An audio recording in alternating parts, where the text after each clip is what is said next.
सो हम लोगों ने बेसिक एपेक्स क्या होता है, एपेक्स के व्यू स्टेट, ठीक है, एपेक्स के मेथड्स, एपेक्स के variable, action method, page reference, बहुत सारी चीजें हम लोगों ने देख चुके हैं, ठीक है। Now we would be moving to database. Database के साथ कैसे बात करेंगे। अभी आप लोगों को जो मैंने एग्जांपल्स दिए थे उसमें आप लोगों ने देखा था, क्या था, मोस्ट ऑफ द डेटा जो आ रहा है वो किसके थ्रू आ रहा है, क्वेरी के थ्रू आ रहा है। क्योंकि कंट्रोलर में अगर आपको डेटा चाहिए, कंट्रोलर में अगर आपको डेटा चाहिए तो कंट्रोलर में डेटा क्वेरी के थ्रू ही आएगा, डेटाबेस से आएगा, बट आएगा किसके थ्रू, क्वेरी के थ्रू ही क्या आएगा, डेटा आएगा।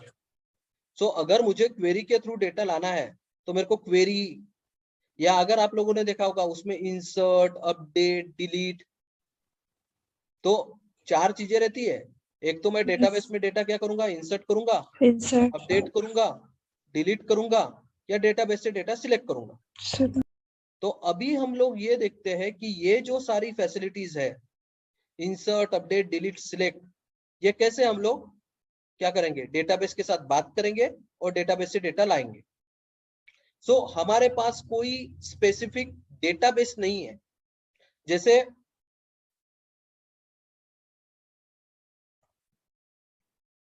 कोई भी अगर आप एप्लीकेशन देखोगे, जावा, .NET, इसमें क्या रहता था, जावा, इसमें पूरा एप्लीकेशन बनता था और इसका जो डेटा है वो किसी डेटाबेस में रहता था। तो वो डेटाबेस यानी कौन रहते थे, ओरेकल, मायसीक्वेल, ठीक है, एसक्यूएल सर्वर, ऐसे क्या है, ये डेटाबेस है जिनके अंदर क्या रहता था, डेटा रहता था, ठीक है। तो एप्लीकेशन कोई भी लैंग्वेज हो, उनका डेटा डेटाबेस में स्टोर होता था। तो डेटाबेस में डेटा कैसे स्टोर होता था, ठीक है, तो डेटाबेस में सर्वर है, ठीक है, तो डेटाबेस में डेटा कैसे स्टोर होता था, टेबल फॉर्मेट में, टेबल, कॉलम, रोज। तो टेबल रहता था और उसमें कौन क्या रहता था, कॉलम्स एंड रोज रहते थे, ठीक है। तो कॉलम्स एंड रोज यानी अगर मेरे पास एक टेबल है लॉगिन नाम का, ठीक है, लॉगिन नाम का मेरे पास टेबल है, ठीक है, तो लॉगिन नाम का टेबल, अब इसमें कॉलम्स रहेंगे, आईडी, यूजर नेम, पासवर्ड, ये क्या है, कॉलम्स, और इसके अंदर क्या रहेंगे, रोज रहेंगे, ये फिर इस यूजर नेम में कुछ नाम रहेगा, पासवर्ड में कुछ रहेगा, ऐसे क्या रहते थे, मल्टीपल क्या रहते थे, रोज। तो ऐसे फॉर्मेट में डेटा क्या रहता था, स्टोर रहता था, ठीक है। तो इसको रोज एंड कॉलम्स फॉर्मेट में डेटा क्या होता था, हम लोग स्टोर करते थे। तो इसको टेबुलर फॉर्मेट में डेटा स्टोर होता था। तो हर एक एप्लीकेशन में ऐसा ही होता था, रोज, ठीक है, एंड कॉलम्स, ठीक है। तो ऐसा करके डेटा क्या होता था, स्टोर होता था। तो कॉलम्स में उसका क्या रहता था, फील्ड्स के नाम रहते थे, और फिर उसके रोज में मल्टीपल डेटा क्या होता था, स्टोर होता था, ठीक है। तो ये है टेबुलर फॉर्मेट में डेटा स्टोर करने का तरीका। हर एक एप्लीकेशन ऐसा ही होता है, हर एक एप्लीकेशन ऐसा ही होता है, ठीक है। अब यही सेम चीज अपने सेल्सफोर्स में कैसे चलेगी, सेल्सफोर्स में, तो यही सेम चीज अगर मुझे सेल्सफोर्स में करना है तो सेल्सफोर्स में मेरा एप्लीकेशन बनेगा और इसका जो डेटा है वो कहाँ स्टोर होता है, क्लाउड के अंदर, कहाँ पे, force.com। ठीक है। तो force.com में अपना डेटा सेव रहता है। तो अपने पास कोई माइस्क्यूएल, ओरेकल, एसक्यूएल सर्वर, ऐसे कोई मल्टीपल डेटाबेस नहीं है, अपने पास सिर्फ एक ही चीज है, क्लाउड डेटाबेस।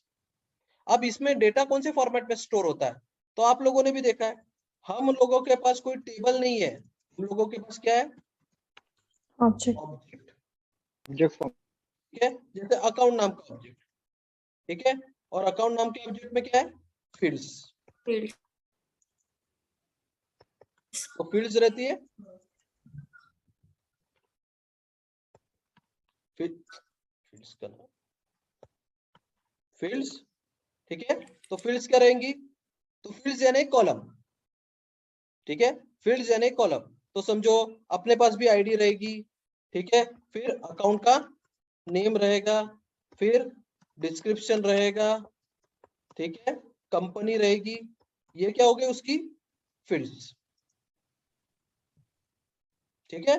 और फिर इसमें क्या रहता है, रिकॉर्ड्स, तो आईडी रहेगी, फिर अकाउंट का नाम रहेगा, ठीक है, अकाउंट का डिस्क्रिप्शन रहेगा और अकाउंट की कंपनी रहेगी। ऐसे क्या रहेंगे, मल्टीपल रिकॉर्ड डेटा क्या रहेगा, स्टोर रहेगा, रिकॉर्ड। ठीक है, तो इनको रिकॉर्ड्स बोलते हैं। तो सेल्स फोर्स में डेटा टेबल फॉर्मेट में स्टोर नहीं होता, डेटा कौन से फॉर्मेट में स्टोर होता है, ऑब्जेक्ट फॉर्मेट। ऑब्जेक्ट फॉर्मेट, ठीक है।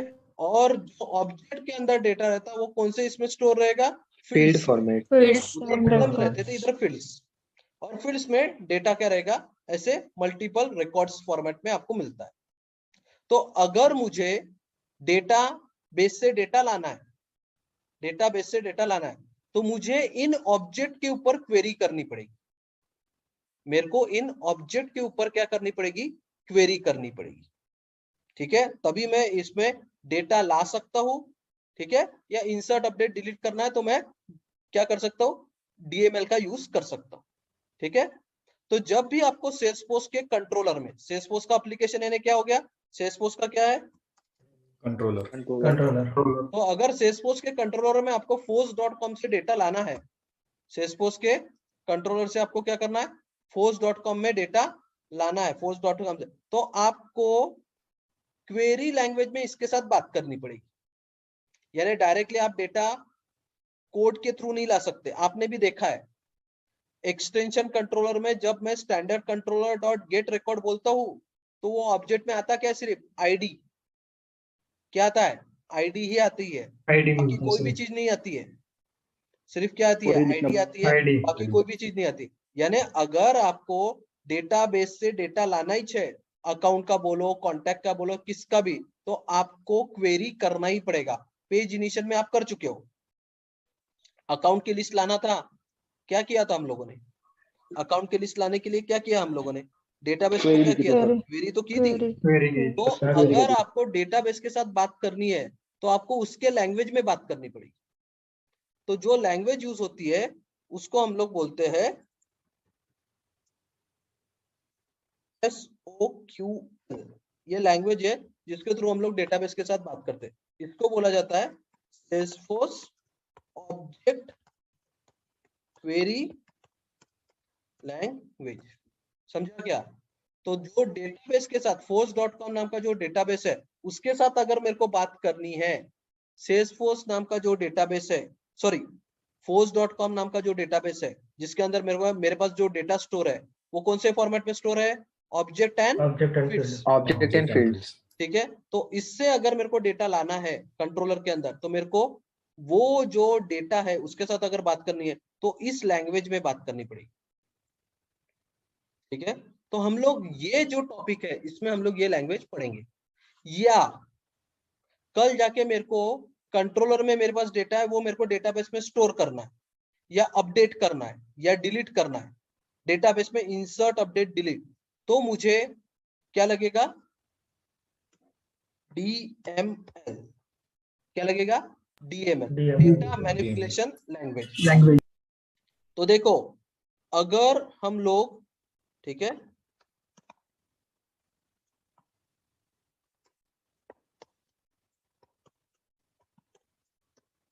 ठीक है, इंसर्ट अपडेट डिलीट करना है, क्या करना है, डेटाबेस में इंसर्ट करना है डेटा, अपडेट करना है या डिलीट करना है, तो हम लोग किसका यूज करेंगे, DML। अगर मेरे को डेटाबेस से डेटा लेके आना है यानी सिलेक्ट करना है तो मैं किसका यूज करूंगा, SOQL। ठीक है। तो दोनों चीजें अपने काम की चीज है, या दोनों चीजें अपने को पता चाहिए। DML कैसे यूज करेंगे एंड SOQL कब यूज करेंगे। तो DML इंसर्ट अपडेट डिलीट करते हो, और SOQL जब डेटा मेरे को क्या करना है, फेच करना है। तो हम लोग इसको DML और SOQL इसको एकदम क्रैश से देखेंगे, एकदम क्रैश से, ठीक है। मेरे को भी पता है बहुत सारे लोगों को DML या SOQL नहीं पता है, मैंने आपको थोड़ा कोडिंग का पार्ट, यानी थोड़े एग्जांपल दिए थे जिससे आपको पता चले कि डीएमएल या एसओक्यूएल क्या होते हैं। आप लोगों ने बहुत सारे इसमें यूज किया है, बट अभी मैं आपको एक्चुअल उसका वर्किंग बता रहा हूँ, या एक्चुअल हम लोग उसको समझते हैं डिटेल में। डीएमएल और एसओक्यूएल इसको हम लोग डिटेल में समझते हैं अभी, ठीक है। चलो सो न्यू टॉपिक स्टार्ट करते हैं।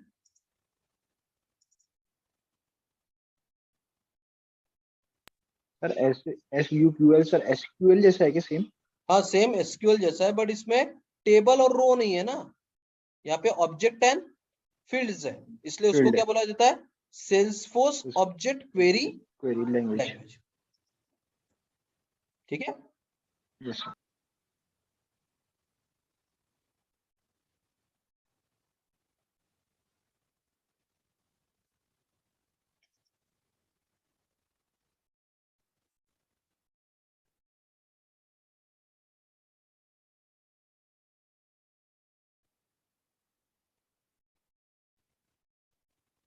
ठीक है, तो ये टॉपिक में हम लोग क्या क्या पढ़ेंगे, तो ये टॉपिक में हम लोग, ठीक है, डीएमएल पढ़ेंगे, एसओक्यूएल पढ़ेंगे और एसओएसएल भी पढ़ेंगे। एसओएसएल भी one type of data fetch करने के लिए लैंग्वेज है। तो एसओक्यूएल समझने के बाद अपने को एसओएसएल समझ में आ ही जाएगा, तो वो भी हम लोग इसमें लेंगे, डीएमएल, एसओक्यूएल और एसओएसएल, ठीक है। ये सारी चीजें आपको कोड में आएगी, कोड में दिखेगी, क्योंकि इसी के थ्रू हम लोगों को क्या करना है, डेटाबेस से डेटा लाना है। इसके सिवा अपने पास दूसरा ऑप्शन नहीं है। तो डेटाबेस से डेटा लाना है तो इसी के थ्रू हम लोगों को लाना पड़ेगा, ठीक है। तो देखते हैं DML statement allow user to insert, update, delete S object समझता है ना। एस ऑब्जेक्ट का मतलब क्या है, सेल्सफोर्स ऑब्जेक्ट, स्टैंडर्ड ऑब्जेक्ट नहीं, स्टैंडर्ड कस्टम सब, Salesforce object, data in Salesforce database similar to parallel API verb. API verb भी एक टेक्निक थी जिसके थ्रू भी हम लोग ऐसा डेटा इंसर्ट, अपडेट, डिलीट करते थे। तो डीएमएल एक टेक्निक है जिसके थ्रू हम लोग डेटाबेस में, सेल्सफोर्स डेटाबेस में, ठीक है, एस ऑब्जेक्ट, सेल्सफोर्स के ऑब्जेक्ट को क्या कर सकते हैं, इंसर्ट, अपडेट और डिलीट कर सकते हैं। तो इतने अपने पास डीएमएल ऑपरेशंस है या डीएमएल टूल्स है, इंसर्ट, अपडेट, अपस्कर्ट, डिलीट, मर्ज या अनडिलीट। मर्ज और अनडिलीट के ऊपर हम लोग काम नहीं करते क्योंकि उसका कोई मतलब नहीं है, ठीक है, या उसका कोई स्पेसिफिक सिनेरियो भी नहीं बनता है, ठीक है। जो बेसिकली चार चीजों के ऊपर हम लोग फोकस करेंगे वो है इंसर्ट, अपडेट, अपस्कर्ट और डिलीट। तो हम लोग ये चार चीजें फोकस करेंगे और ये चार चीजों पर कैसे कोड लिखा जाता है, कैसे इंसर्ट होता है, कैसे अपडेट होता है, कैसे डिलीट होता है और कैसे अपस्कर्ट होता है, इसके बारे में देखेंगे। तो अगर मुझे कोई चीज इंसर्ट करनी है तो सबसे पहले तो मेरे को क्या बनाना पड़ेगा, ऑब्जेक्ट, ठीक है, और वो ऑब्जेक्ट के अंदर डेटा होना चाहिए। मेरे को ऑब्जेक्ट बनाना पड़ेगा और उस ऑब्जेक्ट के अंदर क्या होना चाहिए, डेटा होना चाहिए, और बस उसके आगे में मैं क्या लिखूंगा, इंसर्ट। आप लोगों ने भी कर चुके हो, पेज रेफरेंस का जब वो एग्जांपल था उसमें अकाउंट के अंदर पहले से डेटा था, आप सिर्फ उसको क्या बोल दिए थे, अपडेट। तो डेटा क्या हो गया था, अपडेट। तो वो अपडेट या इंसर्ट ये क्या है, डीएमएल से, डीएमएल, ठीक है। हाँ, तो इंसर्ट, अपडेट, अपस्कर्ट और डिलीट ये इसके थ्रू हम लोग डेटाबेस में डेटा इंसर्ट करते हैं। हाँ, बट ऐसा इसका मतलब नहीं है कि डीएमएल सिर्फ एक ही ऑब्जेक्ट के साथ चलता है, नहीं, आप डीएमएल को पूरा का पूरा लिस्ट भी दे सकते हो, पूरी लिस्ट जिसके अंदर पूरे अकाउंट की लिस्ट है, यानी 10-12 अकाउंट है, तो आप पूरी की पूरी लिस्ट दे सकते हो और वो पूरी की पूरी लिस्ट को क्या कर सकता है, इंसर्ट कर सकता है या अपडेट भी कर सकता है। तो डीएमएल ऑपरेशंस एक ऑब्जेक्ट के ऊपर भी चलते हैं, सिंगल ऑब्जेक्ट के ऊपर और मल्टीपल ऑब्जेक्ट के ऊपर। मल्टीपल यानी लिस्ट, जैसे अगर आप ऊपर का एक देखो, इंसर्ट अकाउंट्स बोला है, एस यानी मल्टीपल अकाउंट्स, यानी वो अकाउंट की क्या होगी, लिस्ट होगी। आपको पता है ना, लिस्ट, सेट और map collection, Yes, sir. Yes. ठीक है, Yes. जिसमें अपन Yes, sir. Multiple value store कर सकते हैं, स्टोर कर यस सकते सर, ठीक है। तो वही मल्टीपल वैल्यू स्टोर करने का काम हम लोग इसके थ्रू करते हैं, ठीक है। हाँ, बट यहाँ पे नीचे का डायग्राम देखो, नीचे का डायग्राम क्या बोलता है, जब भी मैं डेटाबेस में मल्टीपल वैल्यूज इंसर्ट करूंगा, जब भी मैं डेटाबेस में मल्टीपल वैल्यूज इंसर्ट करूंगा और अगर एक भी ऑब्जेक्ट के अंदर प्रॉब्लम आ गया, दिख रहा क्या वो क्रॉस, एक भी ऑब्जेक्ट के अंदर प्रॉब्लम sir. है तो सभी ऑब्जेक्ट रोल बैक हो जाएंगे, यानी एक भी इंसर्ट नहीं होगा। Query नहीं चलेगी। ये एक प्रॉब्लम है इसमें डीएमएल में, कि जब आप एक ऑब्जेक्ट है तो उसके लिए तो चलेगा ही चलेगा, उसका कोई बहुत बड़ा प्रॉब्लम नहीं है। प्रॉब्लम कब आएगा, प्रॉब्लम जब आएगा कि अगर आपके पास 100 रिकॉर्ड है, 100 अकाउंट के रिकॉर्ड है, आपने एक साथ बोल दिया इंसर्ट, आपने एक साथ क्या बोल दिया, इंसर्ट। इंसर्ट क्या होगा, अगर गलती से भी किसी एक रिकॉर्ड में क्या आ गया, प्रॉब्लम आ गया, प्रॉब्लम आ गया, तो पूरे के पूरे रिकॉर्ड रोल बैक हो जाएंगे, कोई भी डेटा इंसर्ट नहीं नहीं होगा। होगा। तो ये भी एक प्रॉब्लम है। इसका सोल्यूशन आगे में है, बट ये आपको ध्यान में रखना पड़ेगा कि आप जब डेटाबेस में डेटा इंसर्ट कर रहे हो और मल्टीपल वैल्यूज इंसर्ट कर रहे हो, तब हो सकता है कि आपको ये फेस करना पड़े कि अगर आपके इसमें एक भी प्रॉब्लम आया तो बाकी का डेटा भी स्टोर नहीं होगा। नहीं होगा। ये एक सिंपल एग्जांपल है, ठीक है। दिख रहा है, हम लोगों ने अकाउंट का ऑब्जेक्ट बनाया, account equal to new account, दिख रहा है। अब अकाउंट में मेरे को क्या करना था, वैल्यूज देना था, क्योंकि खाली अकाउंट को तो इंसर्ट नहीं करूंगा ना, वैल्यूज होनी चाहिए। तो वैल्यूज कैसे दूंगा मैं अकाउंट में, account equal to new account और उसके फील्ड का नाम, नेम अकाउंट के फील्ड का नाम है, और उसमें एक वैल्यू दी फोन नंबर, फोन अकाउंट के फील्ड का नाम है, उसमें वैल्यू, नंबर ऑफ एम्प्लॉय उसमें वैल्यू।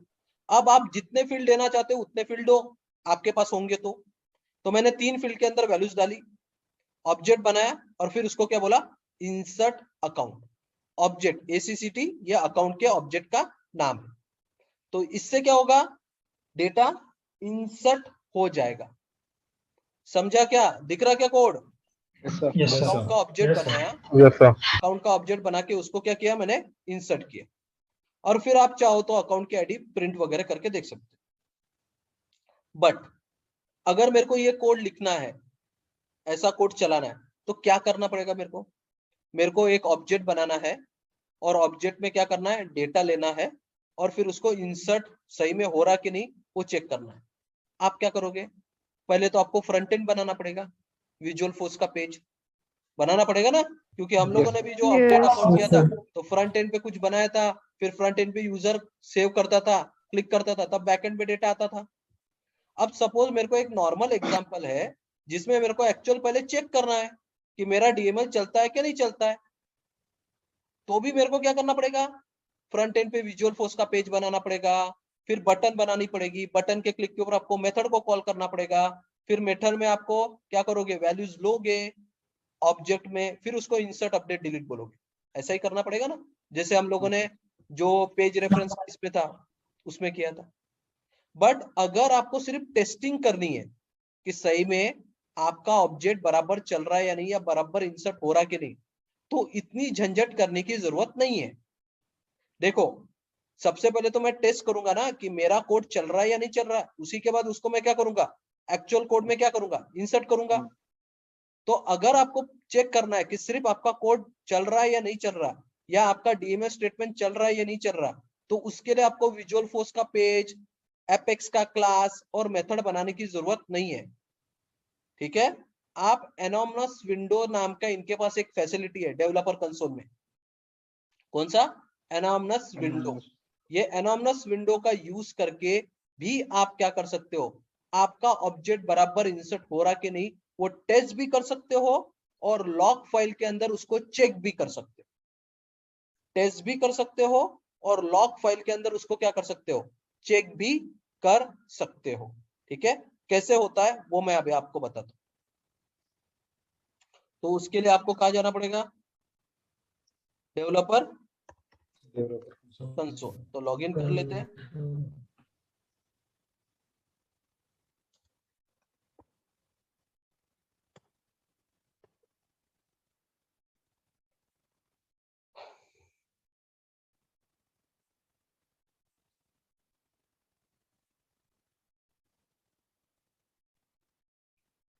डेवलपर कंसोल पे जाइए।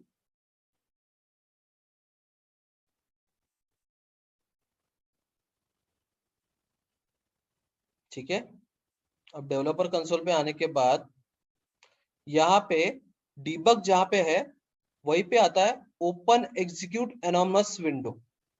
यानी सिर्फ अगर आपको टेस्टिंग करनी है, एक्चुअल कोड में रन नहीं करना। एक्चुअल कोड के लिए आपको बहुत सारी चीजें बनानी पड़ेगी, विजुअल फोर्स का पेज, एपेक्स का क्लास, फिर विजुअल फोर्स और एपेक्स को कनेक्ट करना पड़ेगा, ये सारी झंझट है।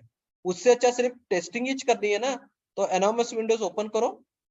अब यहाँ पे क्या करेंगे, यहाँ पे आप क्या करो, अकाउंट का ऑब्जेक्ट बना लो जैसे वहां पे बना था, account ACCT equal to new, new क्या बोलोगे, अकाउंट। New account. ठीक है, फिर इसमें आप क्या करोगे, फील्ड्स के नाम, तो फील्ड्स का नाम क्या है, नेम।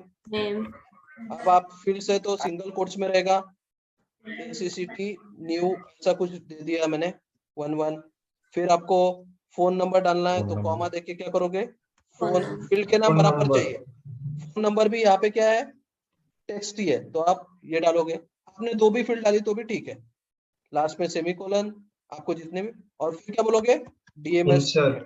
Insert ACCT account. हाँ, अब ये तुम बैकएंड में इंसर्ट कर रहे हो ना, तुम अभी जो कोड लिख रहे हो बैकएंड पे। अब आप चाहो तो इसको टेस्ट करना है तो आप फ्रंट एंड में जाके चेक कर सकते हो कि ये अकाउंट बना है या नहीं बना है। या दूसरा वे क्या है कि सही में ये अकाउंट बना है कि नहीं, ये लॉग में चेक कर सकते हो। तो लॉग में डेटा कैसे चेक करना वो भी आपको पता चाहिए। लॉग क्या है, लॉग क्या होता है कि जैसे ही कोई एप्लीकेशन चलता है तो एक फाइल में क्या होता है, डेटा रिकॉर्ड होता है। जो कुछ भी हम लोग करते हैं वो फाइल में क्या होता है, रिकॉर्ड होता है। तो उस फाइल में हम लोग चेक कर सकते हैं कि सही में इसकी आईडी बनी है या नहीं बनी। नहीं। अगर इसकी आईडी बन गई है, यानी ये अकाउंट की आईडी बन गई है, यानी अकाउंट क्या हो गया, इंसर्ट हो गया। मैं आपको तरीके बता रहा हूं कैसे डेटा टेस्ट होता है। देखो, कल जाके जब तुम कोई कंपनी में काम करोगे तो कंपनी में काम करते वक्त ऐसा नहीं रहेगा कि फ्रंट एंड भी तुम ही बनाओगे, बैक एंड भी तुम ही लिखोगे, ऐसा नहीं होगा। आपका काम अगर होगा तो आप पूरा बैक एंड पे ही काम करोगे, या हो सकता है कि आप सिर्फ फ्रंट एंड पे ही काम करोगे। तो अगर आप बैक एंड पे काम कर रहे हो, ठीक है, अगर आप बैकएंड पे काम कर रहे हो, ठीक है, तो आपको फ्रंट एंड का एक्सेस नहीं होगा। फ्रंट एंड पे आप नहीं देख पाओगे कि वो अकाउंट बना है या नहीं बना है। तो फिर बैकएंड से कैसे चेक करोगे, एपेक्स के थ्रू, डेवलपर कंसोल के थ्रू कैसे चेक करोगे कि सही में तुम्हारा डेटा बना है या नहीं है। तो आप सिंपल क्या कर सकते हो, एनोमस विंडो में तो करोगे, पर उसके बाद कैसे चेक करोगे कि सही में इसकी आईडी बनी है नहीं है, कहाँ पे प्रूफ है। लॉक का तो यूज इसलिए हम लोग क्या करते हैं, हैं। सिस्टम नाम की एक यहाँ पे क्लास है, उसमें डीबग नाम की एक मेथड है, सिस्टम डॉट डीबग। जैसे अपन लिखते थे ना सिस्टम डॉट डॉट प्रिंटलन, उसमें कोई मैसेज देके एक्चुअल वैल्यू प्रिंट करते थे, वैसे ही। तो मैं बोलूंगा अकाउंट आईडी और प्लस देके क्या करते हैं, ये ACCT था, इसको पकड़ के इसके अंदर से क्या निकालते हैं, आईडी निकाल देते हैं। तो मैं अभी क्या प्रिंट कर रहा हूँ, जो मैंने इंसर्ट डेटा अकाउंट इंसर्ट किया था, अगर सही में इंसर्ट हुआ है तो उसकी आईडी इसमें प्रिंट होके आनी चाहिए। आईडी डिस्प्ले होगी, डिस्प्ले का होगी लॉग के अंदर। लॉग के सिस्टम डॉट डिबग का मतलब है जो कुछ भी आप सिस्टम डॉट डिबग में लिखते हो वो किस में प्रिंट होता है, लॉग में। यहाँ पे कोई कंसोल नहीं है, यहाँ पे कोई कंसोल नहीं है, ये कहाँ प्रिंट होगा, लॉग में। अगर लॉग में अपने को आईडी मिल गई, यानी अपन कंफर्म हो जाएगा कि अपना रिकॉर्ड सेव हो चुका हो है, गया। आपको फ्रंट एंड पे जाने की जरूरत नहीं है। समझा क्या ये कोड सभी को, यस सर। ठीक है। तो ये तरीका है टू टेस्ट योर कोड। तुम्हारे को कोड अगर टेस्ट करना है तो ये उसका क्या है, तरीका है कि कैसे तुम कोड लिखोगे, ठीक है, एनोमस विंडो में। और फिर आप जो भी कुछ कर रहे हो उसका प्रूफ भी तो चाहिए कि तुम्हें सही में ये सारी चीजें की है या नहीं की है। तो प्रूफ कैसे मिलेगा, तो प्रूफ के लिए आपको क्या करना पड़ेगा, यानी आपको भी तो प्रूफ चाहिए ना कि मेरा डेटा सही में स्टोर हुआ है कि नहीं है। हाँ, एक प्रूफ तो है कि फ्रंट एंड पे जाके देखो, पर मेरे को फ्रंट एंड पे नहीं जाना है, तो मैं सिस्टम डॉट डिबग में एक कोई भी मैसेज दे दूंगा और उसके साथ आईडी प्रिंट कर दूंगा जो भी ऑब्जेक्ट मैंने इंसर्ट किया। ठीक है, अब ये नीचे में क्या आता है, ये देखो ओपन लॉक करके ऑप्शन रहेगा, उसको चेक करो तो लॉग्स ओपन हो जाएंगे और यहाँ पे एग्जीक्यूट नाम की बटन है। जैसे ही मैं एग्जीक्यूट नाम की बटन क्लिक करूंगा और अगर सब कुछ बराबर होगा तो पीछे में देखो ऐसा लॉग जनरेट होगा, दिख रहा है। और ये लॉग में आपको टाइम भी दिखेगा, 8:23 का टाइम भी उन्होंने दिया है, यानी 8:23 को अपना लॉग क्या हुआ, जनरेट हुआ है। अब इसमें अपन कैसे देखेंगे ये सारी चीजें, बहुत टाइम लगेगा देखने के लिए क्योंकि ये पूरा एप्लीकेशन का लॉग होता है। तो क्या करने का, आप लोगों ने जो भी क्या किया है, मैसेज डाला है अकाउंट के आईडी के साथ, उसको लेके ये यहाँ पे फिल्टर आता है, ये फिल्टर में डाल दो। हाँ, अकाउंट आईडी और उसके साथ क्या है, आईडी जनरेट हुई, आईडी जनरेट हो गई, यानी तुम्हारा डेटा इंसर्ट हो गया। समझा क्या एनोमस विंडो और लॉक को कैसे यूज किया जाता है। क्योंकि अगर आप बैकएंड डेवलपर हो, अगर आप बैकएंड डेवलपर हो यानी आप एपेक्स का कोड, डीएमएल, एसओक्यूएल, एसओएसओ लिख रहे हो, ट्रिगर लिख रहे हो, तो आपको चेकिंग करने के लिए कि सही में आपका डेटा बना है नहीं बना है, इंसर्ट हुआ है, अपडेट हुआ है, ये चेक करने का तरीका सिर्फ लॉग ही है। क्योंकि लॉग के थ्रू ही आपको पूरा डेटा क्या होता है, डिस्प्ले होता है, यानी आईडी नेम जो भी आपको डिस्प्ले करना है। तो ऐसा करके ही आप क्या करते हो, डेटा डिस्प्ले करते हो। समझा क्या, इसमें किसी को कोई क्वेश्चन?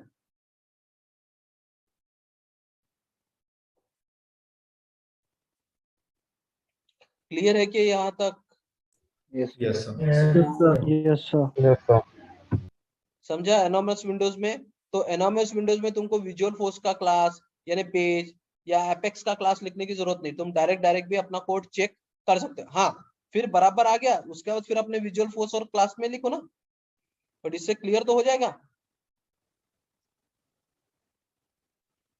तो यही चीज यहाँ पे बताई गई है कि जब भी आप लोग क्या करते हो, कोड लिखो तो उसके बाद डेवलपर कंसोल में एनोमस में लिखो और फिर डीबग के थ्रू उसको क्या करो, डीबग के थ्रू क्या करोगे, उसको चेक करो। ठीक है, डीबग के थ्रू उसको चेक करवाओ कि सही में जो तुमने लिखा है वो बराबर आया है या नहीं आया करके। ठीक है, हाँ, अब थोड़ा यहाँ पे एक आपको कंसेप्ट समझना पड़ेगा। अब जब क्या होता है, हम लोग मल्टीपल इंसर्ट अपडेट डिलीट करते हैं, मल्टीपल क्या करते हैं, इंसर्ट अपडेट डिलीट करते हैं। ठीक है, तो हम लोग लूप में भी कर सकते हैं। जैसे मेरे पास क्या है, ये देखो यहाँ पे कोड है, दिख रहा क्या, फॉर लूप वाला फॉर। अब इसमें क्या है, फॉर लूप लगाया अपन ने, जो अपन कलेक्शन में भी लगाए थे एक बार, याद होगा आपको, किसमें डेटा है किसमें कलेक्ट करना है। तो अभी एक समझो कि मेरे पास एक कॉन्टेक्ट की लिस्ट है पहले से, यानी डेटाबेस में वो कॉन्टेक्ट पहले से है। अब उसमें से मैं एक एक कॉन्टेक्ट ले रहा हूँ, दिख रहा है फॉर लूप के अंदर एक एक कॉन्टेक्ट ले रहा हूँ, और कॉन्टेक्ट लेने के बाद मैं चेक कर रहा हूँ कि उसका डिपार्टमेंट फाइनेंस है क्या नहीं है। बैट कॉन्टेक्ट, ये कॉन्टेक्ट का ऑब्जेक्ट का नाम, यानी एक एक कॉन्टेक्ट के ऑब्जेक्ट मेरे को वापस मिलेगा, उसका नाम है। ठीक है, तो ये क्या है, बैट कॉन्टेक्ट डॉट डिपार्टमेंट क्या है, हम लोग चेक कर रहे हैं कि वो कॉन्टेक्ट के डिपार्टमेंट में फाइनेंस है क्या। अगर फाइनेंस वाले डिपार्टमेंट वाले कॉन्टेक्ट होंगे तो उसके डिपार्टमेंट में मैं क्या कर रहा हूँ, न्यू डिस्क्रिप्शन डाल रहा हूँ उसके डिस्क्रिप्शन में। तो डिस्क्रिप्शन नाम का एक कस्टम फील्ड है, उसमें मैं क्या डाल रहा हूँ, न्यू डिस्क्रिप्शन। और फिर मैं उसको क्या कर रहा हूँ, वो ऑब्जेक्ट को क्या कर रहा हूँ, अपडेट। कोड दिख रहा है क्या, सिंपल कोड है। मेरे पास मल्टीपल कॉन्टेक्ट की लिस्ट है जो कि पहले से डेटाबेस में इंसर्टेड है। मैं उस कॉन्टेक्ट की लिस्ट में से एक एक कॉन्टेक्ट निकाल रहा हूँ, उसका डिपार्टमेंट चेक कर रहा हूँ कि वो फाइनेंस है क्या, और अगर वो फाइनेंस होगा तो उसके डिस्क्रिप्शन में न्यू डिस्क्रिप्शन डाल दे रहा हूँ, और फिर वो ऑब्जेक्ट को क्या कर रहा हूँ, अपडेट कर रहा हूँ, क्योंकि इंसर्ट हो चुका है, मेरे को अभी क्या करना है, अपडेट। यानी उसका डिस्क्रिप्शन क्या हो जाएगा, जितने भी फाइनेंस वाले रहेंगे उनके डिस्क्रिप्शन में क्या आ जाएगा, न्यू डिस्क्रिप्शन आ जाएगा। दिख रहा है कि ये कंसेप्ट समझा क्या? यस हाँ, बट इसमें प्रॉब्लम है। प्रॉब्लम क्या है? ये जो लूप है ये घूमेगा एक बार दो बार। अभी आपके पास अगर समझो फाइनेंस वाले आपके पास 1000 रिकॉर्ड है, ध्यान दो इस पे, आपके पास फाइनेंस के क्या है 1000 रिकॉर्ड है, ठीक है।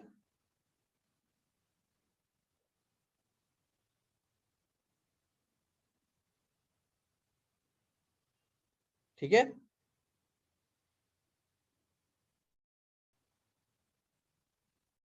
ठीक है। सो क्या हुआ, अपने पास मल्टीपल लिस्ट थी, ठीक है, मल्टीपल लिस्ट थी, तो वो मल्टीपल लिस्ट में से एक एक वैल्यू निकाली, ठीक है, एक एक वैल्यू निकाली, और फिर एक एक वैल्यू निकालने के बाद, ठीक है, एक एक वैल्यू निकालने के बाद मैंने उसको इंसर्ट किया। अब मेरे को सॉरी अपडेट किया। प्रॉब्लम कहाँ जाएगा?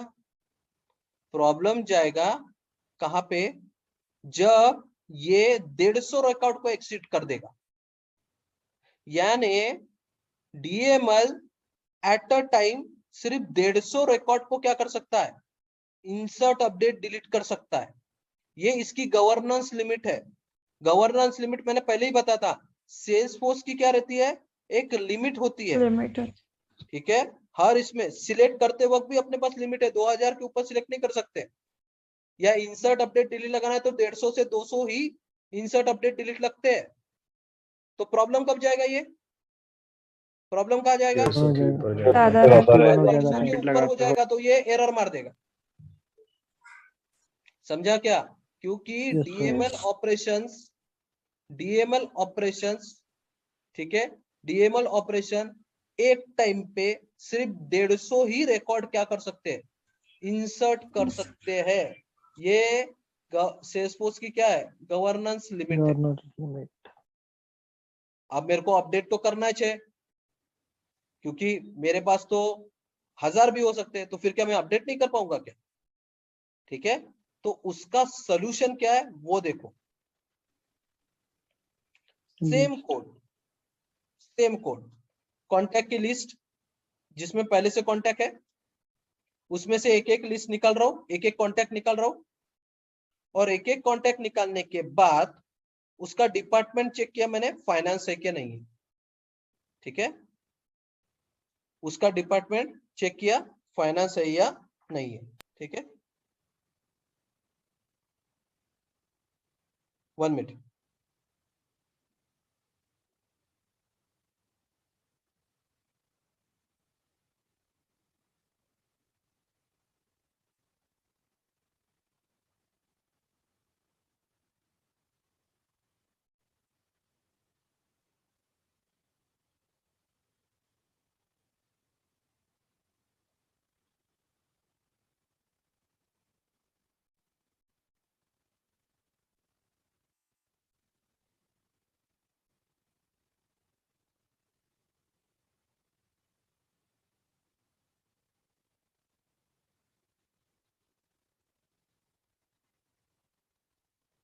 ठीक है,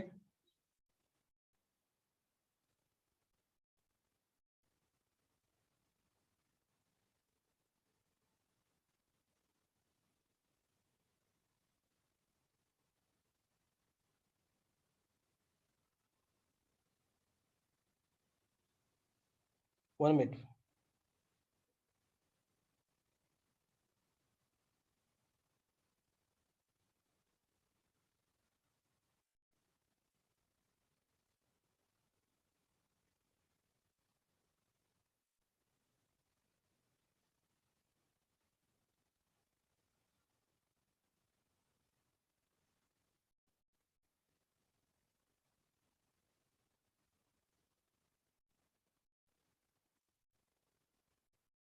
ठीक है, सो वही कंसेप्ट, ठीक है, वही कंसेप्ट जिसमें कांटेक्ट की लिस्ट है, ध्यान दो, क्योंकि यही चीजें आपको करनी है, ठीक है, यही चीजें आपको करनी है।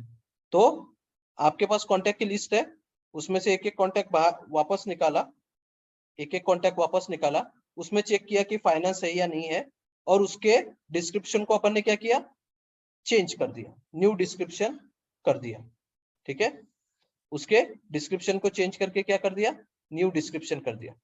बट मैंने यहाँ पे अपडेट कॉन्टैक्ट नहीं बोला। मैं क्या करूंगा, जितने भी कॉन्टैक्ट्स आते हैं, जितने भी कॉन्टैक्ट आते हैं, वो सभी कॉन्टैक्ट को मैं एक लिस्ट में कलेक्ट कर रहा हूं। ऊपर में देखो, अब मैंने एक लिस्ट डिफाइन की है, कॉन्टैक्ट अपडेटेड लिस्ट, और वो अपडेटेड लिस्ट में मैं इसको क्या कर रहा हूँ, क्या कर रहा हूँ, ऐड कर रहा हूँ। यानी लूप के अंदर, फिर से समझ लो, ठीक है, लूप के अंदर, ठीक है, लूप के अंदर मैं कोई भी डीएमएल स्टेटमेंट नहीं लगाऊंगा, क्योंकि अगर मैंने लूप के अंदर क्या किया, डीएमएल स्टेटमेंट लगाया, ठीक है, लूप के अंदर डीएमएल स्टेटमेंट लगाया, तो क्या हो जाएगा, क्या हो जाएगा, वो 150 के बाद वो क्या हो 150 जाएगा, के 150 के बाद नहीं होगा। टॉलरेंस लिमिट सामने का लेंगे ही नहीं टॉलरेंस सर वो। लिमिट है उसकी। इसलिए हम लोग क्या कर रहे हैं, चलो मेरे पास 1000 रिकॉर्ड है, मेरे पास क्या है, 1000 रिकॉर्ड है, वो सारी ठीक है, तो 1000 रिकॉर्ड में से फाइनेंस वाले मेरे पास 700 रिकॉर्ड निकल गए। 700 रिकॉर्ड को मैंने डिस्क्रिप्शन अपडेट भी हो गया, डिस्क्रिप्शन क्या हो गया, अपडेट भी हो गया, ठीक है, यानी डिस्क्रिप्शन चेंज हुआ। बट फिर हम लोग अपडेट नहीं बोलेंगे, वो जितने भी कॉन्टैक्ट्स है उनको एक लिस्ट में कलेक्ट करेंगे, और लास्ट में फॉर लूप के बाद, फॉर लूप के बाद वो लिस्ट को मैं अपडेट बोल दूंगा। दिख रहा क्या, लास्ट में दिख रहा क्या, अपडेट लिस्ट। यस तो अभी डीएमएल एक ही बार चलेगा, भले ही उसमें 700 रिकॉर्ड हो, डीएमएल 700 बार नहीं चलेगा, डीएमएल एक ही बार चलेगा, क्योंकि मैंने आपको बताया था वो पूरे लिस्ट को एक साथ इंसर्ट कर सकता है, अपडेट या डिलीट कर सकता है, या सिंगल ऑब्जेक्ट को भी कर सकता है, बट एक साथ। तो अपना डीएमएल कितने बार चला, एक बार। एक बार ठीक है। तो कभी भी ये भूल मत करना कि फॉर लूप के अंदर, जब भी तुम फॉर लूप के अंदर डेटा ले रहे हो या डेटा को अपडेट कर रहे हो, तो उसके अंदर आप क्या करोगे, डीएमएल स्टेटमेंट चलाओगे।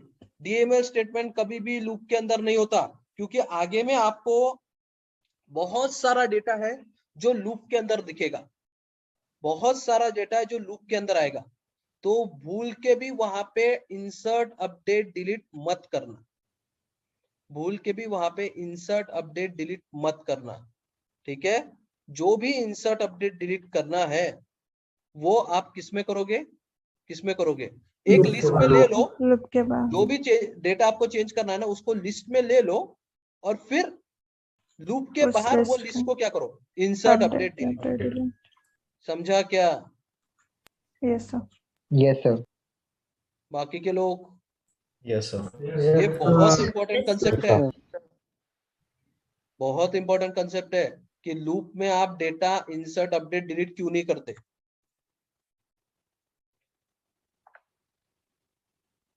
है, क्लियर है, यस यस सर।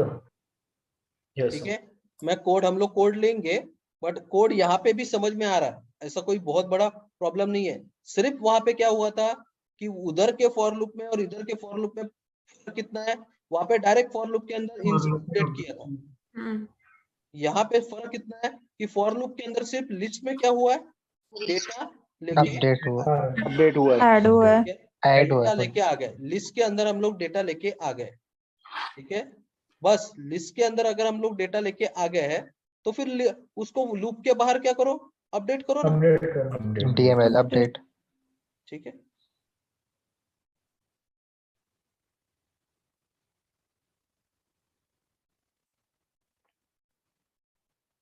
ठीक है, ये है inserting related records, inserting related record, ठीक है। तो इंसर्टिंग रिलेटेड रिकॉर्ड का क्या मतलब आता है, ठीक है, इंसर्टिंग रिलेटेड रिकॉर्ड का क्या मतलब आता है वो समझो, ठीक है। मैंने एक अकाउंट बनाया, ठीक है, account equal to new account. अब कभी भी क्या होता है, सिर्फ एक ही अकाउंट में डेटा जाता क्या, अकाउंट के साथ, उसके साथ मल्टीपल उसके चाइल्ड भी होंगे, जैसे अकाउंट के साथ कॉन्टैक्ट भी हो सकता है, तो मेरे को अकाउंट में भी डेटा डालना है और उसके साथ साथ उसके कॉन्टैक्ट में भी डेटा डालना है। बट अकाउंट और कॉन्टैक्ट एक में के साथ तो क्या रहेंगे, लिंक तो रहेंगे, रिलेशन में चाइल्ड। ठीक है। अकाउंट और कॉन्टैक्ट एक में के साथ क्या रहेंगे, लिंक भी रहेंगे। तो फिर कैसे लिंक करेंगे और कैसे डेटा डालेंगे, ये देखो account equal to new account, इसमें नेम दिया SFDC अकाउंट, बेसिक सिंपल एक अकाउंट, इसको इंसर्ट किया, फिर इसकी आईडी ले ली मैंने, तो आईडी नाम का एक डेटा टाइप ही है, तो आईडी ACCT आईडी लिया नाम और उसमें बोल दिया ACCT.id, ठीक है, ACCT.id बोल दिया, जिसमें मेरे पास अकाउंट की आईडी आ जाएगी, जैसे अभी अपन ने प्रिंट किए थे ना वहां पे वैसे। और फिर वो अकाउंट के आईडी को लेके मैंने कॉन्टैक्ट का ऑब्जेक्ट बनाया, दिख रहा क्या, contact equal to new contact, उसमें जो जो Yes. मैंडेटरी था first name last name phone, और कॉन्टैक्ट के अंदर अकाउंट का क्या है रिलेशनशिप है, अकाउंट आईडी करके, कॉन्टैक्ट के अंदर अकाउंट आईडी नाम की फील्ड है, आपको पता है कॉन्टैक्ट और अकाउंट Yes. 1 to many में कनेक्टेड है, तो Yes, sir. अकाउंट के लिए कॉन्टैक्ट मेनी है, Yes. बट कॉन्टैक्ट के लिए अकाउंट क्या है, एक है, एक है। ठीक है। इसलिए जब अपन कॉन्टैक्ट इंसर्ट करेंगे तो उसमें अकाउंट आईडी नाम की एक फील्ड है जिसमें अपन अकाउंट की आईडी डाल Yes. सकते हैं, जिससे आपका अकाउंट और कॉन्टैक्ट क्या हो जाएगा, लिंक Link. हो लिंक जाएगा, हो जाए। ठीक है। तो इससे देखो इसमें क्या किए, सिंपल एग्जांपल है, अकाउंट को क्या किए, इंसर्ट किए, अकाउंट इंसर्ट होने के बाद उसकी आईडी को मैंने कलेक्ट किया और फिर कॉन्टैक्ट का ऑब्जेक्ट बनाया जिसमें कॉन्टैक्ट में बेसिक जो भी फील्ड्स थे वो डाल दिए, बेसिक फील्ड्स क्या है वो डाल दिए, और साथ में वो कॉन्टैक्ट को मेरे को अकाउंट के साथ लिंक करना था, इसलिए अकाउंट की आईडी मैंने अकाउंट आईडी नाम के जो कॉन्टैक्ट के अंदर फील्ड है उसमें डाली, और फिर कॉन्टैक्ट को भी मैंने क्या किया, इंसर्ट किया। तो ये अगर Insert. प्रोग्राम चलोगे तो क्या हो जाएगा, कॉन्टैक्ट भी इंसर्ट हो जाएगा, सॉरी अकाउंट भी इंसर्ट हो जाएगा Account भी. और कॉन्टैक्ट, Contact और अगर भी. आपको वेरीफाई Contact. करना है तो system.debug में अकाउंट की आईडी को प्रिंट करो और नीचे में कॉन्टैक्ट की आईडी को भी प्रिंट करो, अगर दोनों आईडी मिल रही है यानी आपका डेटा दोनों सेव हो गए। Insert.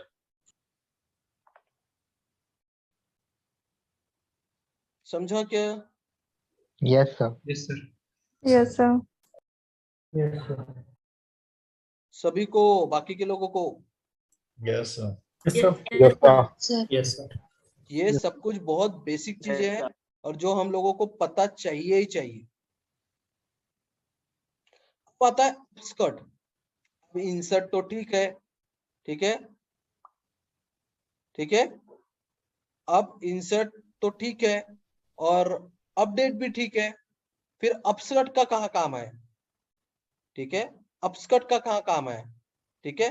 तो अपस्कर्ट कब काम होगा, upskirt use s object record primary key an id lookup field or an external field to determine whether it should create a new record or update a existing record। यानी आपके पास एक list है, simple list में multiple contacts है, multiple क्या है, contact है, कुछ कॉन्टैक्ट पहले बने हुए हैं यानी उनको सिर्फ अपडेट करना है, और कुछ कॉन्टैक्ट नए हैं, तो क्या करने पड़ेंगे आपको, सिंपल मैं आपको अगर एक सिंपल एग्जांपल बताऊं, मेरे पास कुछ कॉन्टैक्ट है, contact C1 equal to new contact, ये पहले से बने, इनमें सिर्फ फील्ड्स को क्या करना है, अपडेट करना है, तो इसके अंदर क्या है, आईडी पहले से रहेगी, ऐसी कोई आईडी है इसमें, क्योंकि जो पहले से बने उनकी आईडी रहती है, और यहाँ पे मेरे को क्या करना है, इसका जो लास्ट नेम है इसको क्या करना है, चेंज करना है, तो ये आईडी का लास्ट नेम मैं क्या कर रहा हूँ, चेंज कर रहा हूँ। तो ऐसे मेरे पास मल्टीपल क्या है, कॉन्टैक्ट,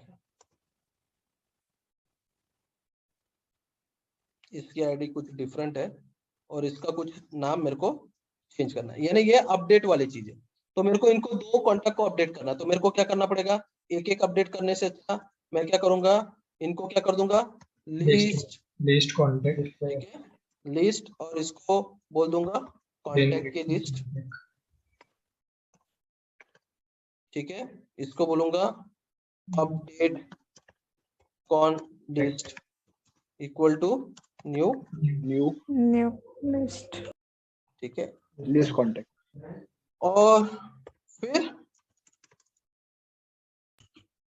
अपडेट मैं डेटा ऐड कर दूंगा, डॉट ऐड Add. C1 और डॉट ऐड C2 ये ऑब्जेक्ट ऐड किए और फिर मैं बोल दूंगा update updated update contact list. List. ठीक है, हो गया। update मेरे पास कुछ कॉन्टेक्ट है जो नए वाले हैं, कुछ कॉन्टेक्ट है नए हैं, नए यानी इनके पास नए हैं तो इनकी आईडी रहेगी क्या? नहीं। ठीक है, तो इसमें मेरे को लास्ट नेम डालना है, फर्स्ट नेम डालना है,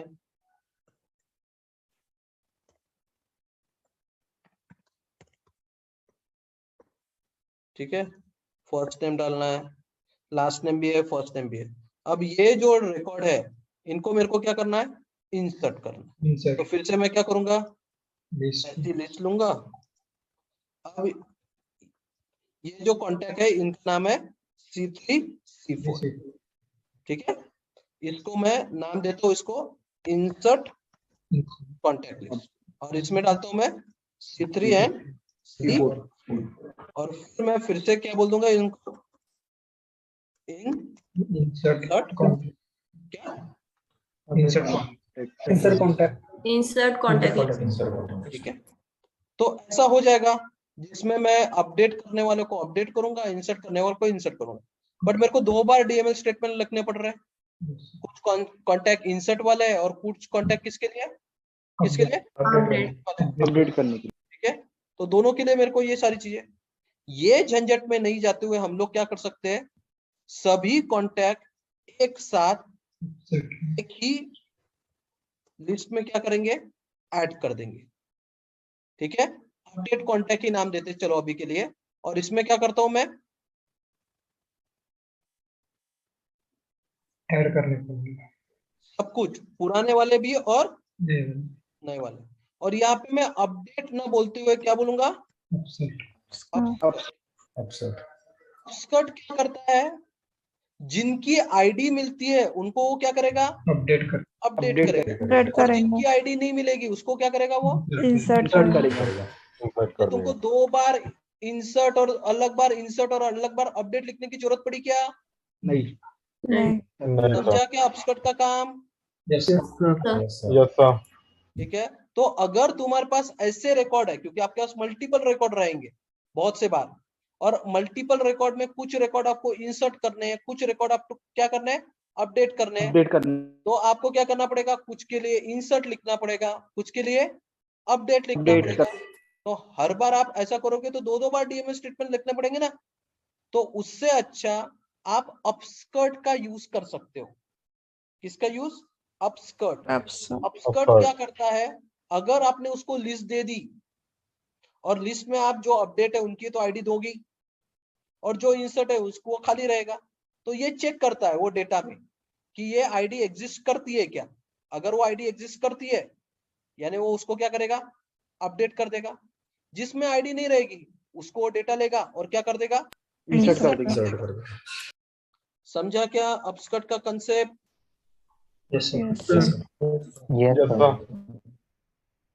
क्लियर है? अपस्कर्ट तो इंसर्ट, अपडेट और अपस्कर्ट। अपस्कर्ट तभी यूज करो जब तुम्हारे पास अपडेट भी करना है और इंसर्ट भी करना है। सब कुछ है तुम्हारे पास, अपडेट करने के लिए भी डेटा है और इंसर्ट करने के लिए भी तुम्हारे पास क्या है? डेटा पड़ा हुआ है। तब जाके क्या करोगे? अपस्कर्ट का यूज करोगे। है क्या क्लियर? Yes, sir. ठीक है, तो इसने यहाँ पे वही बोला है, upsert uses sObject record primary key, यानी प्राइमरी की, आईडी लुकअप, एक्सटर्नल की, ये सभी चेक करके वो चेक करता है कि ये डेटा डेटाबेस में एग्जिस्ट करता है कि if the key is not match new object record is created. अगर की नहीं मिलती है तो वो नया ऑब्जेक्ट क्या करेगा? क्रिएट करेगा। If the key is match existing object record is updated. समझा क्या? क्लियर है क्या कंसेप्ट? अगर की मिलती है तो उसको अपडेट करेगा, अगर की नहीं मिलती है, क्योंकि न्यू ऑब्जेक्ट को की रहेगी नहीं, नहीं मिलेगी तो उसको क्या करेगा वो, ठीक है, इंसर्ट करेगा। अगर Insert दो कर- बार की मिलेगी तो एरर फेंकेगा, क्योंकि 2 बार की नहीं होनी चाहिए, एक रिकॉर्ड एक ही बार इंसर्ट या अपडेट होता है। तो 2 बार, if the key is matches multiple time an error will generated and s of record is neither inserted nor updated. क्योंकि 2 बार एक ही ऑब्जेक्ट इंसर्ट अपडेट नहीं होता, 2 बार एक ही ऑब्जेक्ट इंसर्ट अपडेट नहीं होता। इसलिए की अगर मैच नहीं होती है, की अगर मैच नहीं होती है, यानी की अगर 2 बार मैच होती तो एरर मारे। समझा आप स्कट का concept? Yes. Yes, sir.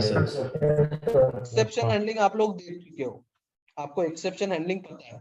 Exception handling क्यों करते हैं, क्यों करते हैं? अगर बैकएंड में कुछ एरर आता है, आप Error. डीएमएल स्टेटमेंट कर रहे हो या आप कोई भी लॉजिक लिख रहे हो और लॉजिक लिखते हो बैकएंड में, एपेक्स में एरर आता है, तो वो फ्रंट एंड पे क्या होना चाहिए, डिस्प्ले होना चाहिए। होना चाहिए। तो डीएमएल्स के लिए उनके पास जो एक्सेप्शन है उसका नाम है डीएमएल एक्सेप्शन नाम का क्लास। कौन सा? DML DML exception. exception. जब भी आप इंसर्ट अपडेट डिलीट करोगे तो अपना कोड ट्राई कैच के अंदर लिखोगे, अंदर लिखना। अंदर क्योंकि अगर कुछ एरर आता है ऑब्जेक्ट के अंदर, कोड क्रैश नहीं ऑब्जेक्ट में वैल्यू फ्रंट एंड से आएगी, ऑब्जेक्ट में वैल्यू फ्रंट एंड से आएगी। हो तो अगर आपके ऑब्जेक्ट में कुछ भी प्रॉब्लम हुआ तो इंसर्ट अपडेट करते वक्त आपका जो कोड है उसने एक्सेप्शन को थ्रो करना चाहिए। आपको पता है कैसे थ्रो करता है, आपको किसमें Yes. लिखना पड़ेगा उसको, try and Try Try and catch. catch. और कैच में कौन से एक्सेप्शन को कैच करोगे आप, DML exception. DML exception. नाम के एक्सेप्शन को कैच करोगे। और आपको सिर्फ लिखना है, अगर आपको मैंने बताया था आपको कि मैं फ्रंट एंड पे डेटा कैसे डिस्प्ले होता है वो बताऊंगा एक्सेप्शन में थ्रू। तो आपको डेटा डिस्प्ले करने के लिए क्या लिखना पड़ेगा, Apex page dot Dot add add message. Message, Add message. जो एक्सेप्शन है उसका ई लिखना पड़ेगा। और फ्रंट एंड पे क्या करना पड़ेगा आपको, ये मैसेज को डिस्प्ले करने के लिए कौन से टैग का यूज करना पड़ेगा फ्रंट एंड पे,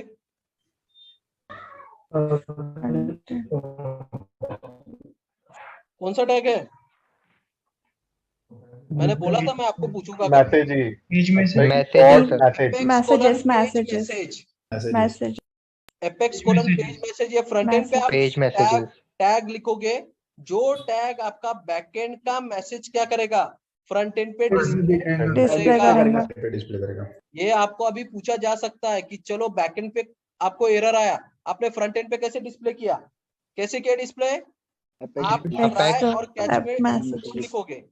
जो भी एक्सेप्शन आपका आता है, जैसे अभी अगर आप डीएमएल कर रहे हो तो डीएमएल एक्सेप्शन आएगा, तो आप कैच भी कौन सा करोगे, डीएमएल एक्सेप्शन। DML और आपको वो एक्सेप्शन फ्रंट एंड पे डिस्प्ले करना है, तो आप सिंपली क्या बोलोगे, Apex page Apex colon add colon message, messages. और page उसमें वो messages. एक्सेप्शन का ई डाल दो और फ्रंट एंड पे एपेक्स पेज डाल दो। आप लोगों के एग्जांपल्स मैंने दिए उसमें भी वैसे ही किया गया, अगर आपने किया होगा तो, जो मैंने नया वाला असाइनमेंट दिया था। Yes. समझा क्या इतना? Yes sir. Yes, sir. चलो बाकी का कर लेते हैं, कल डीएमएल के एग्जांपल्स लेंगे। डीएमएल ज्यादा नहीं है, यही है, तो डीएमएल के एग्जांपल्स लेंगे, ठीक है। और ठीक है, फिर एसओक्यूएल एसओएसएल के ऊपर जाएंगे, ठीक है। Yes sir. Yes, sir. Okay चलो।